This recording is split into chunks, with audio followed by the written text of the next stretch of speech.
Best regard. Welcome once again to this self-knowledge course. Today we will study a very important topic. We will talk about concentration and relaxation. So, today we will learn to develop a power that allows our consciousness to manifest in our daily lives, and for us to be successful in everything we undertake, and above all, that we be successful in the practices we do to awaken our conscience. We will also understand what relaxation is, and how to apply it, and we will learn about a concentration practice called watching and praying. Let's start by explaining. What is concentration? The word concentration is showing us that consciousness is centered on action. You are concentrated when all your attention is focused on what you are doing. When you are concentrated, you do everything consciously. Therefore, it is your conscious part that is carrying out that activity. Concentration is a very great power that allows us to be successful in everything we do.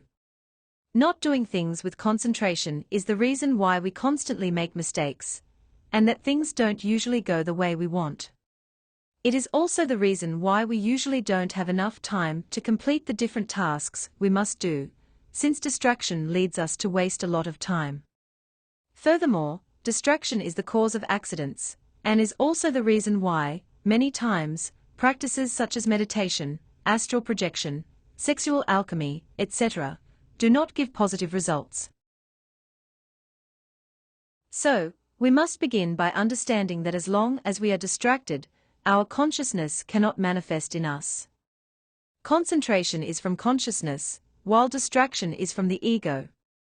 But we are so used to being distracted that concentration seems boring to us. This is because the ego hates concentration, since, in concentration, in the present moment, only consciousness is expressed. So, if we study distraction, we will end up in concentration. If we observe every detail that takes us out of the present moment, out of the here and now, and we eliminate everything that distracts us, we will undoubtedly remain in constant concentration, which means that we will rescue more and more consciousness, and that consciousness will manifest itself more often in us. We usually confuse concentration with being immersed in something. For example, we believe that we are very concentrated when playing a video game, or when doing a report on the computer. But if we really observed ourselves at that moment, we would realize that we are very distracted. I would even say that at that moment we tend to be completely forgetful of ourselves, feeling multiple emotions, tensions, and sensations, having many mechanical thoughts, and therefore, we are not really focused.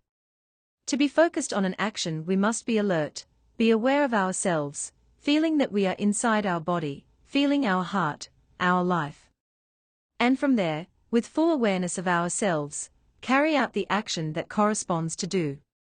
We are going to do what we have proposed to do, but without the participation of the ego, without allowing our mind to wander in thoughts, without letting the ego distract us with tensions, or emotions of pleasure or displeasure.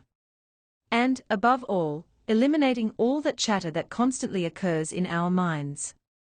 In that state of inner silence, of full presence, we can carry out any activity fully concentrated and be successful in it. So, let's see. How to achieve concentration. To achieve concentration, we must make conscious efforts to observe ourselves at all times, to discover and eliminate everything that wants to lead us to distraction. So, for anything we are going to do, we must make the effort of maintaining a single thought, that is, focus only on what we are going to do, without letting the mind wander into different thoughts. And manage to keep all our energy centers working in unison around what we are doing. The emotional center must provide the correct mood to carry out that activity, so we must not let our emotional part wander into worries, fears, likes and dislikes, but to keep the emotion controlled. The motor center must be focused only on the activity we are carrying out, avoiding changing activities unnecessarily. If we maintain that state of presence and control, the instinctive center will begin to capture the deep meaning of what we are doing. Therefore, inspiration will come to us from the higher emotional center, and we will begin to truly enjoy that activity or practice that we are concentrating on.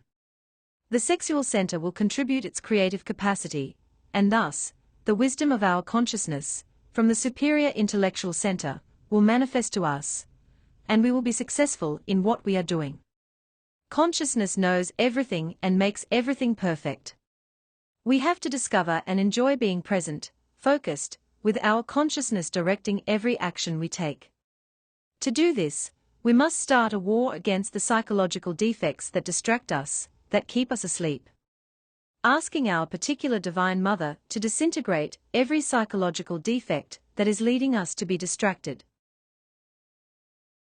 There are two types of concentration, one on the inner world and the other on the outer world. Both are very important. But to be able to do things in the external world in a concentrated way, it is necessary that we learn to maintain inner concentration, that we develop that ability not to wander, to not let our consciousness fall asleep, but to be constantly remembering ourselves. Just as it is important to develop concentration to carry out the activities we do in our daily lives, so as not to make mistakes or have accidents, and to be successful in everything we do. Likewise, it is very important to develop concentration to be successful in our esoteric practices, such as meditation, astral projection, retrospection, negotiation of karma, suprasexuality, etc. Now let's look at some points that are important to keep in mind to practice concentration. First, always make an effort to do one thing at a time. And while you are doing it, don't think about anything else, but keep your mind focused on what you are doing. And try, as much as possible, not to interrupt what you are doing to do something else. Do not think about things you have to do later, because that would take you out of the present moment, taking you unnecessarily into the future. Do not remember things that have already been done, because that would take you out of the present moment, unnecessarily taking you to the past. But stay focused on what you are doing in the present moment. If we try to do this with all the activities we carry out during the day, we will remain in a state of alert, consciousness will be able to manifest itself in each activity we do, and we will make great progress in the work of psychological death and the balance of our energy centers. Because we will be able to observe and eliminate the large number of psychological defects that manifest themselves daily in us, and therefore, we will be releasing large amounts of consciousness daily. If we observe the multiple activities of our daily lives, we will realize that each of them is carried out mechanically, since when we do them, we are mentally and emotionally in another place, not experiencing the action, but thinking about something else. We wake up in the morning, and immediately the unstoppable train of thoughts and emotions begins. From the moment we open our eyes, we start planning, or looking to distract ourselves with our cell phone. We brush our teeth, but we are in another mental place. And so, all day long, we are doing something, but our mind is somewhere else, therefore, we are doing things mechanically, totally distracted. We don't observe ourselves from moment to moment, which means that our consciousness is asleep due to lack of use. We do things with a sleeping consciousness. That is why we are incapable of self-discovery and knowing ourselves. That is why we are unable to observe and eliminate our different psychological defects, or egos. We are distracted all the time, and therefore, we cannot see all the egos that mechanically participate in each action. The ego always seeks to keep us distracted with endless thoughts, mental conversations, music in the mind, worries, etc. To help us carry out the different activities of our daily life in a concentrated way, it is highly recommended that every day we take a few minutes to make an activity schedule, with the different activities that we have to do during the day, and the order you schedule in which we will do them. This will help us not have to plan as we go or think about what we will have to do later, but we can focus on doing each action in a concentrated way at each moment. We will also see that, if we have an organization, we will have enough time to do all the things we need to do. It is important to prioritize in our agenda the different practices to awaken our consciousness that we will do during the day. Since, if we leave them for when we have time left and we always give priority to personality things, these will always end up encompassing all our time. With an established order for the day, We can dedicate ourselves to doing everything in a concentrated way, staying focused, in the present moment, living the action we are doing, and constantly eliminating everything that wants to take us out of that state of concentration. If we do this, if we make a constant effort to stay focused, we will see how this will positively affect all our practices for the awakening of consciousness, and especially our conscious astral projection practices. Because if we are concentrated during the day practicing self-observation and psychological death, at night we will continue to be concentrated, and we will be able to become conscious much more easily when we move to the astral plane. But if during the day we wander, distracted, and unfocused, at night we will continue to be distracted, dreaming. Now let's analyze the next point of this conference, relaxation. What is relaxation? Relaxation is not having any tension, whether bodily, emotional, mental, or sexual. The natural state of consciousness is relaxation. Consciousness is a state of increasingly relaxation, which is why the ego always seeks to stress us, because only in a state of tension can it remain in the physical body, feeding on our energy.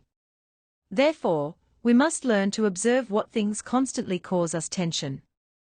Among the things that cause us tension are each of the multiple desires we feel during the day, the negative emotions, the psychological songs, all our wrong internal states, the constant thoughts that overwhelm and stress our mind. Worries, these generate a lot of tension in us. The inner chatter, the fight between the different I's that occurs in our mind when faced with indecision, etc. We must observe ourselves so that we can realize how we spend the whole day being stressed. And realize how, in this way, we are terribly damaging our body and our energy. We commonly arrive at the end of the day exhausted, because throughout the day we have been tense and stressed. Therefore, it is very important to learn to observe when we are tense, and learn to relax, as well as learn to do a specific relaxation process before doing our practices. Let's see then, how can we stay in constant relaxation? Well, the first thing will always be to observe ourselves, since only then will we be able to identify the defect that is causing the state of tension. The second thing will be to understand how the defect is draining our energy unnecessarily and damaging us. In this way, we will understand the need for its elimination. And the third thing will be to make a plea to our Divine Mother, who is the force of love of our conscience, to disintegrate that defect that is causing us tension. We mentally beg her, "My Mother, kill this defect for me." And we release that area that is tense. We could even, when we ask the Mother to eliminate the defect that causes the tension, imagine how fire is directed at that area where the tension is felt, and that dissolves the tension in that area. But we must remember that it is necessary to understand why we are tense for the Mother to act. We must observe if what is stressing us is a worry, a displeasure, a mental chatter, a desire, etc. And once we discover it, we disintegrate that defect, and we free ourselves from that state of tension. And how do we know that we are already relaxed? We are relaxed when all the tension has disappeared, and our psychology has normalized. We feel good. And we can focus on what we do. Now I am going to teach you a very important practice that will allow you to develop your ability to concentrate. This practice is called watching and praying. And we can do it daily, a minimum of 20 minutes a day, so that we begin to exercise the ability to stay focused and relaxed. Watching is doing things awake, concentrated. Praying is begging our Divine Mother to eliminate every defect that appears and that does not allow us to concentrate. It is the desire to be or self-remembering. Let's see here the steps for this practice. First, we can do the Bellarine and magic circle, as we learned in Lecture 7. That, if we are in a suitable space to do so. Then, we make a request for assistance to the Inner Father and the Divine Mother to help us in the practice. We then proceed to relax the physical body, observing that the entire body is comfortable. Afterwards, we focus on the heart to listen and observe the inner world. And, for each psychological defect that we observe that wants to distract us from that state of wakefulness, and that wants to lead us to think, to feel, to move, etc., we are going to ask the Mother to disintegrate it. We ask for the elimination of the defect and return to concentration on the heart. This can be done until perfect concentration is achieved. And that's how simple the practice is. You can do this practice whenever you want, and you will discover how your ability to concentrate will improve, and how your ability to stay in self-remembering will sharpen. And this has been the topic of today. Thank you very much for your attention. And remember to leave us all the questions you have. I cordially invite you to the next topic, in which we will be talking about meditation. In that conference we will be understanding what meditation is, and what it is for, what types of meditation exist, and we will be learning about a very important meditation technique, called reflective meditation, which will help us achieve great changes in our psychology and in our life. Thank you so much. Until next time.